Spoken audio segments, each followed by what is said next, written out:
Hi everyone, happy mindful to you. I hope you're all doing well and that you've had a great week. For the past few weeks, we've been talking about goals and about intentions and maybe even resolutions, if you'd like to call them that, and probably how they haven't probably gone as far as you'd hoped. So at this point, what do we do? So we talked about instead of setting resolutions and setting goals that are so difficult or are more negative, to focus on them being more positive and being more intentional and being more like lifestyle changes as opposed to something really hard and fast. And that way, if you stumble a little bit or you don't get as far as you hoped, by the time the year ends or when you take inventory in 3 months or 6 months or 9 months, you will be able to still be able to see progress. You can track your progress, right?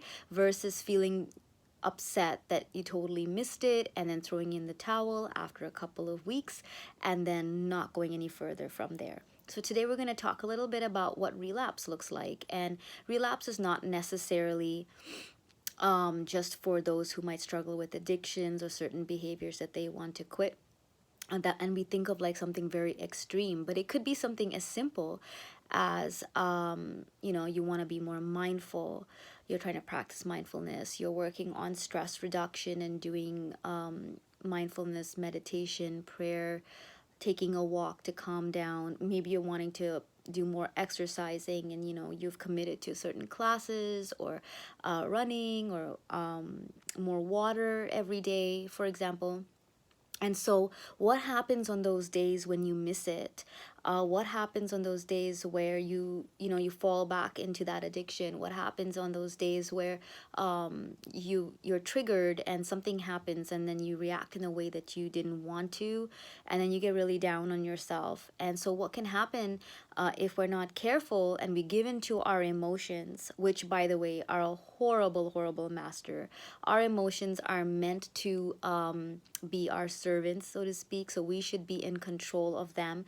The minute that they rise up and try to take control of our lives and our feelings become our masters, so to speak, and we do everything just to appease them to keep our feelings happy, we're in a lot of danger. So if that is you, notice that you can sort of do a check and just see that that's not normal, that's not healthy, because as you know, our feelings come like waves. They ride up, they ride down. And if we allow them to take them in the heat of the moment, we can do something that we may regret or really hurt ourselves or someone else. So going back to what do we do when we have those moments now and we have these goals and we have these intentions and we mean the best and now we've failed. And so the emotions will rise up and that negative self-talk may come and make us feel like, we failed, we're good for nothing. If we're used to having these negative thoughts in our head, you may feel like, oh, there we go again. I knew I couldn't do it, and things like that. What we tell ourselves is really, really important. It's really important for my success. It's really important for your success. Your brain needs to hear you speak positive words over your life, speak positive words over your goals, and to have those positive inward outlook, so that you can hit those goals and so that you can keep staying motivated and keep going. But there are going to be days where you're not going to feel so great. There are going to be days where you might have missed the goal. There are going to be days where you don't even know why you're not feeling so great. And so it's very normal in life to experience these ups and downs and to know that it's okay and that you can ride the wave. And a lot of times the emotion, just as fast as it comes, it goes. If we need to dig further and figure out, okay, what is causing this emotion, because our emotions serve as servants. So what is it trying to tell us? What is it trying to say that we need? We can stop and take a look at that. But to know that even if we're having a harder day, even if you're having a tougher week or weekend or a period or season in your life, it is not the end, and that it's just a season and seasons change.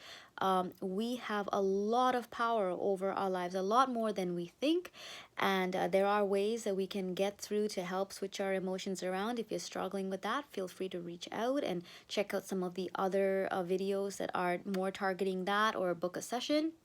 But to know that relapse in any kind of form, when you're moving forward, all of a sudden doing a couple of steps backwards is totally normal. So you don't want to quit at this point. Maybe you need to take a little break, but you can just sort of like, say, okay, I missed it today.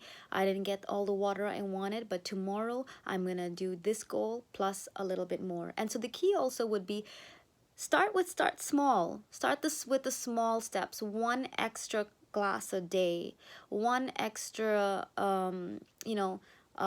set of push-ups today, one extra little time of prayer or reading today.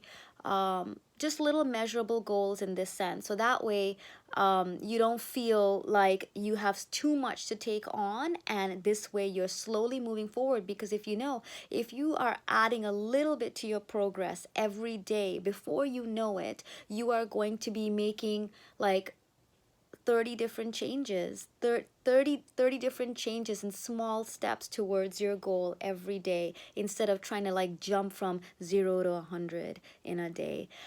So that's my tips for this week, and hope you can apply them.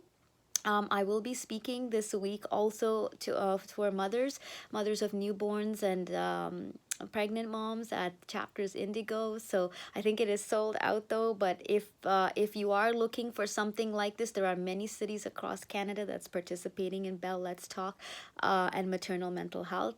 So I encourage you to find a location. I'll post the link as well so you can share it with others. Or if you are a mom or a new parent, you can come out. Have a great week.